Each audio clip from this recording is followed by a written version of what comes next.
The mayor of KMC leads a cleansing exercise day in his municipality ahead of the rainy season. Over 30% of the Brazilian population face severe food insecurity amidst effects of the COVID-19 pandemic. And the tuk-tuk tricycles to continue operating in the Gambia until the end of 2022. Stay tuned to find out why. Well, this and more coming ahead on This Week.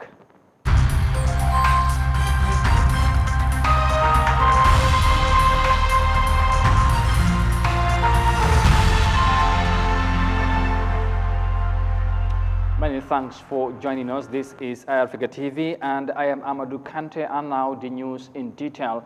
Now, the Kanifing Municipal Council Mayor Talib Ahmed Bensouda, on a visit to Bakote dump site on Saturday, said he hopes to see a waste processing facility at the dump site in the coming months. Now, the mayor's visit to the dump site is conducted within the framework of the council's cleansing exercise. Moses Imendi has more details of that in this report. Kanifing Municipal Council conducted the communal cleaning exercise in a show of its commitment to the environmental waste management agenda. The exercise featured cleaning activities in various wards within the municipality, namely Talinding, Abuko, Joswang, Bakau, and Kololi wards. Community members, particularly the youth, turned out and contributed their quota in the cleansing exercise.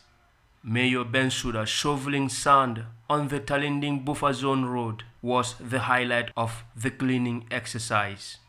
He also went round the Bakote market to assess its situation and visited the Bakote dump site, where he expressed content about the development made and revealed improvement plans.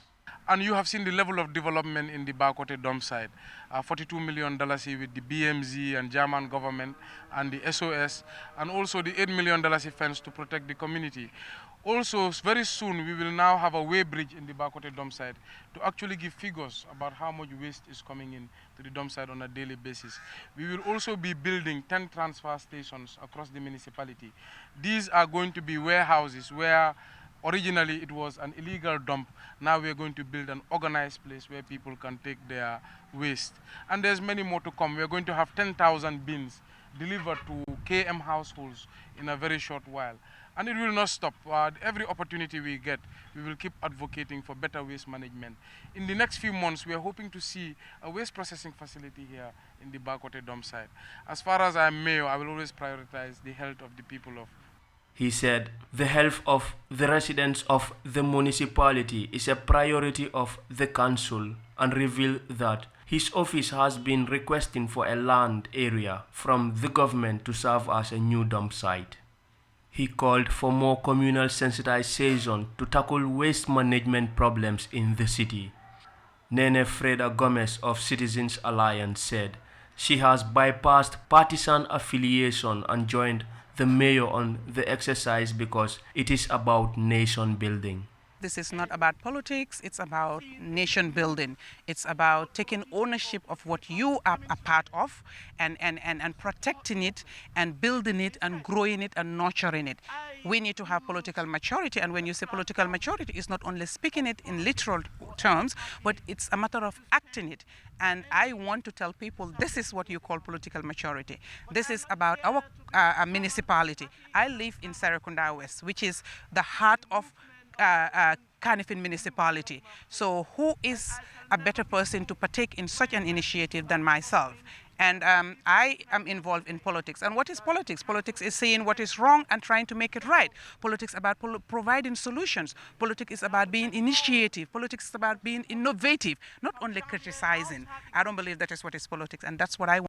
She said she was glad to partake in the initiative and called on all the mayors and chairpersons of various local government areas to draw inspiration from Mayor Bensouda's achievement in terms of waste management and undertake the same initiative.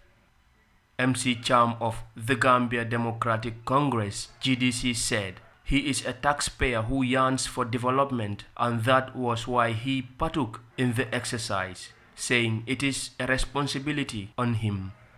He summoned the young people to turn out and support the mayor on the initiatives. Every Gambian should, or particularly young people of this country, we should try and support the mayor of KMC, and he's the youngest mayor in the municipality, and I think it's important for the young people to support him. When he fails, we automatically, the entire young people of the Gambians, we can't even vie for any position in this country. Nobody will trust us as a Gambian to support young people. I think we should all support Talib Bensouda as a mayor, despite he's the mayor of KMC, and I also advise other political party supporters. Let us not see Mayor Bensouda as an UDP candidate, but let him see him as a Gambian, and he's a mayor of KMC for every political party. And that's why I'm here as MC Cham. I'm not here as MC Cham of GDC, but I'm here as MC Cham of people of KMC. I'm part of KMC, and my taxpayer I always pay in KMC. So it is about development, it's about killing our environment, and we cannot have any development without your environment not killing. So I think this is a very good move by the mayor and the KMC, and I think everybody should welcome this move. Mr. Cham said the political season is over and people should now unite in efforts to develop the country. According to Mayor Bensouda, a European Union-funded waste project which will be implemented by the Mbolo Association is underway.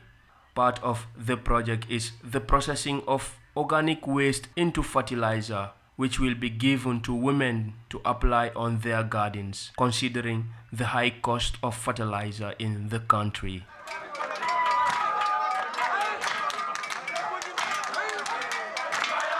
Moses Mendy, Eyeafrica News. Well, a great initiative there by the KMC leadership, and we hope this initiative would continue. Now, moving on, more than 30% of the Brazilians are faced with acute food shortage from the impact of the global health-threatening disease, coronavirus pandemic.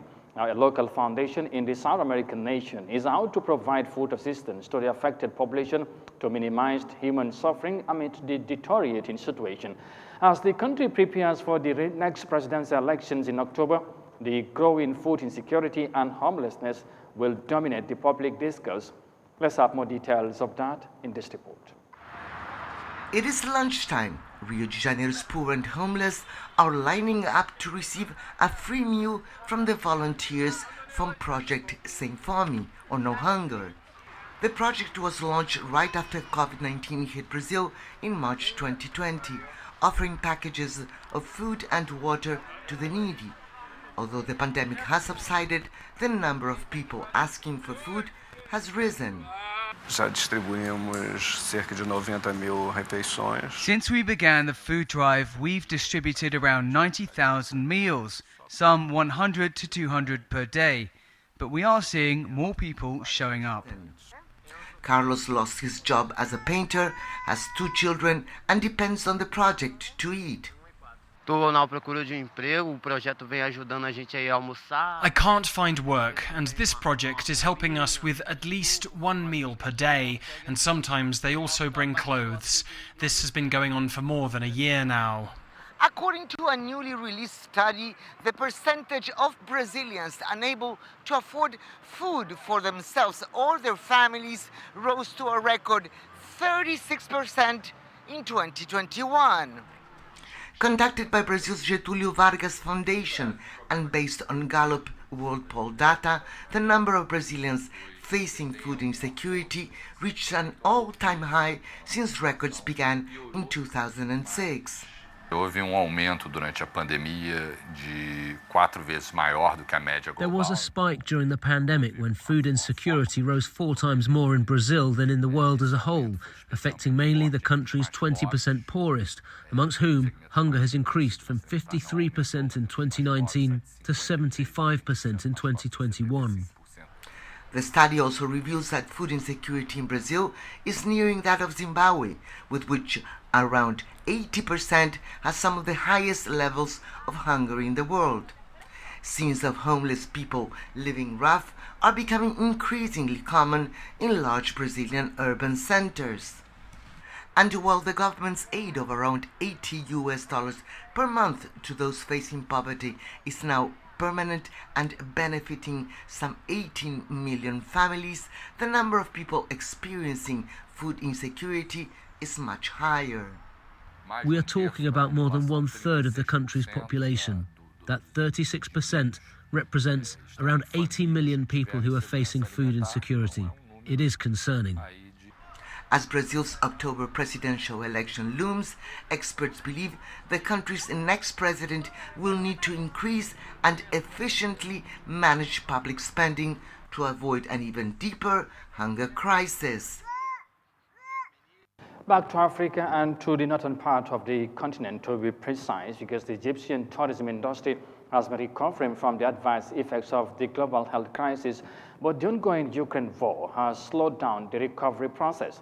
The number of tourists expected to jet into Cairo from Russia could be disrupted amid the sanctions, leaving the operators worried over the situation. Operators in the North African hotel industry are now looking for alternatives to maintain their businesses. Here's more details of that in this report. The recovery of the tourism sector from the fallout of the coronavirus pandemic has been slowed down by the Ukraine-Russian conflict. Unlike other resort towns, the popular Sharm el-Sheikh has been one of the hardest hit, as over half of its visitors are from Russia and Ukraine. Average occupation rates are at a current low of about 25%. But this could change soon, as deals were struck for the resumption of Russian charter flights to the stricken city. I can say that the approval that the first operator got from the Russian authority to fly, other operators already got this approval.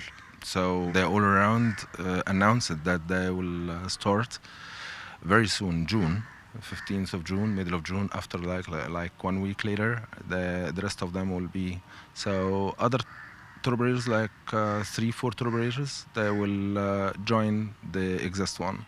It's a glimmer of hope, though the number of flights not yet confirmed is expected to be limited due to Russia's conflict in Ukraine. With the summer season close by, the tourism industry is hoping for better news in the next few months, as vacationers begin to travel and try to visit new cities and new places, and Egypt hopes that it can take a share of these travelers. The summer vacation brings with it some domestic tourism as well as visitors from neighboring Arab countries. Betwa El Sharaf, who manages a chain of hotels in the Red Sea cities of Sharm el-Sheikh, Hurghada and Sahel Hashish, says hoteliers here are reaching out for alternative markets in Europe than the unstable Russia and Ukraine. The loss in Ukraine, Russian markets cannot be compensated with other markets. Other markets are exist already. So we have market segment here from British. We have English and the rest of Great Britain markets, and we have the good start, I hope, from East Europe. They start in June and they boom in August. So we're expecting tomorrow a flight from Slovenia and others like Poland, Czech, Slovakia and other countries. So we hope it goes well. Many of the visitors at this moment are what's called recurring guests, like this group who are in Sharm for the 8th time. I'm here with my wife and our friends. We had a bit of a reunion because we love it. Love the people, we love Egypt, love everything about it, the weather, relaxing by the pool, on boat trips. We do lots of things.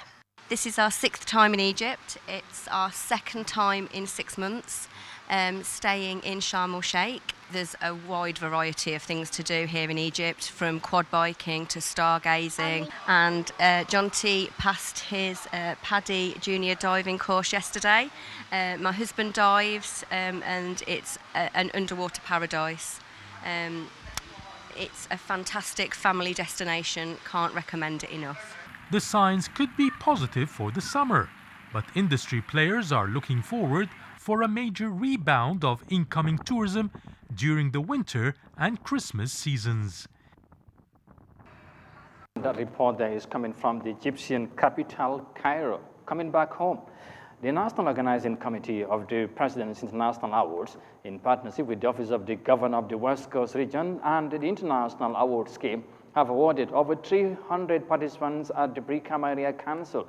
The occasion was graced by dignitaries and personnel within the West Coast region and beyond.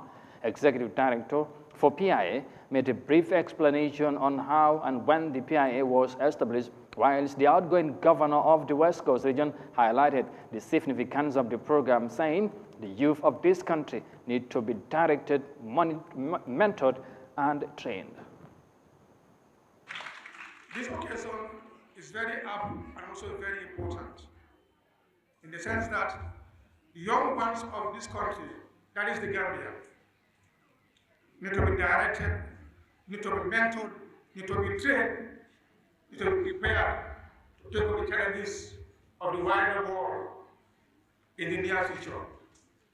These ones who are here tomorrow are the waiting governors of the country. They are the waiting ministers of this country. They are the waiting nerves of this country. They are the waiting directors of this country. Therefore, training them to become highly responsible with skills in the promotion is very important. And this is the reason why PIA, as an institution, has taken the lead to make sure that the young ones of this country are developed, they are trained, they are mentored, and they are well prepared. Every country can gain economic growth, can achieve development when they prepare their young ones at early stage. The President's International Award, which is proud to be the Duke of Edinburgh International Award in the Gambia, is established by an Act of Parliament in 2015. It was established by an Act of Parliament in 2015, mandated to deliver the International Award Program and also provide livelihood skills training to young Gambians.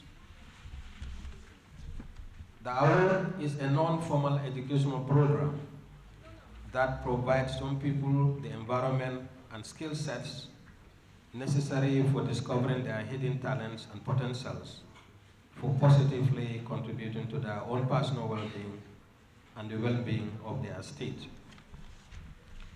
The award enables young award participants to discover the world from a different perspective and angle. It enables them to appreciate diversities of the world, understand the dynamics and intrigues life poses as challenges during a young person's growth. Executive Director of the PIA, that's the Presidential International Award, speaking there, and before him you heard from the Governor of West Coast Region, Lamin Sane. And with that, we will now take a break. Stay with us, we'll be right back.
Welcome back, and you're watching this week's news edition on Eyeafrica TV live from our studios in Banjul. Now, let's look at the rest of the stories.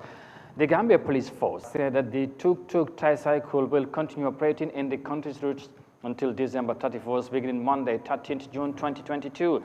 In a statement shared via its Facebook page on Friday, the police reminded the public that in collaboration with relevant stakeholders on May 21st, 2022, its mobile traffic department embarked on a nationwide operation preventing the use of tricycles known as tuk-tuks as commercials for carrying passengers in the country.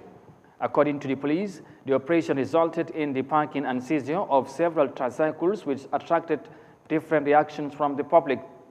The statement informed all those whose tricycles were seized to collect them from the Commissioner of Police Mobile Traffic beginning Monday, 13th June 2022, during working hours and with valid documents. For those under companies are also required to present supporting documents before collecting their tuk-tuks.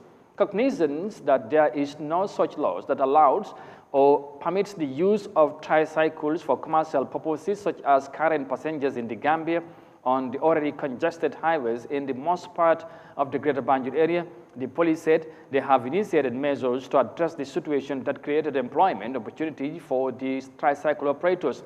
The new measures include that there will be no further issuance of commercial license for tricycles for the purpose of carrying passengers henceforth, and all issued licenses will expire on 31st December 2022 and shall not be renewed.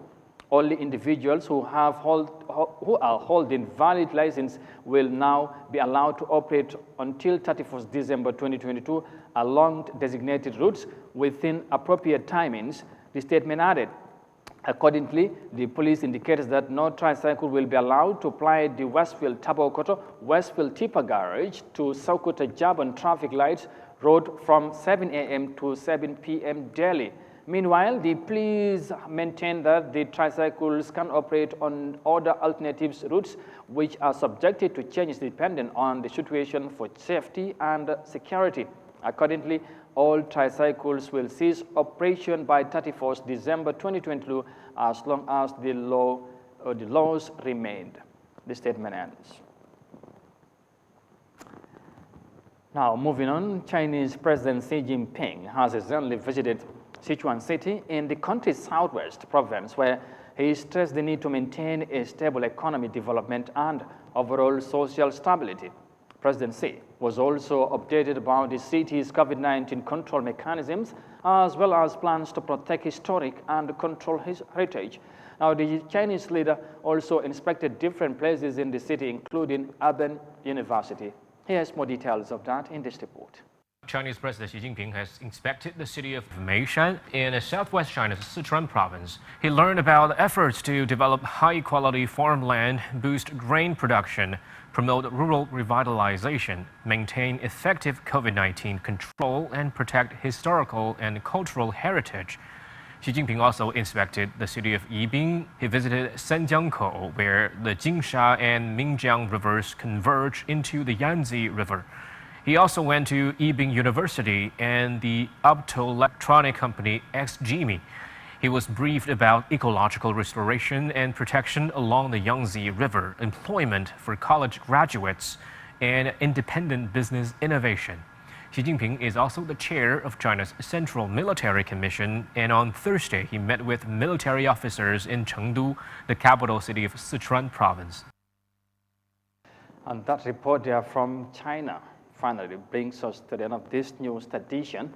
But for more details on this and other stories, as always, as ever, you can visit on our website on Eyeafrica.tv. But for now, many thanks for the pleasure of your company. Thanks for watching and do have a pleasant night. Bye for now.